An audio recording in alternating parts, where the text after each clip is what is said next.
Ustaga beton fundamentni ichiga tosh tashlagan yaxshimi yoki bo'lmasa karkas tashlagan yaxshimi? Endi karkas tashlagan yaxshi. Endi uyda egasini talabiga binoan tosh tashlab beryapmiz. Uyda tosh tashlab bersangiz, tashlab beraveramiz, ha? Aslida karkas tashlagan yaxshi-da. Karkasni o'zi yetadi. Ha, o'zi yetadi. Keyin yana bitta narsa, metr pisok klinisdan yukga yaxshimi, shag'aldan yukga yaxshimi oddiy?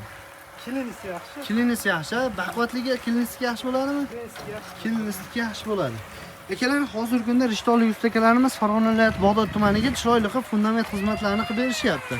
Birinchi o'rinda podyushkasini quyishgan, ikkinchi o'rinda keladigan bo'lsak, fundamentini 40 ga 40 quyib berishyapti. Xolasalaring 40 ga 30, 40 ga 60 bemalol quyib berishadi. Narxi bir xil bo'lar ekan.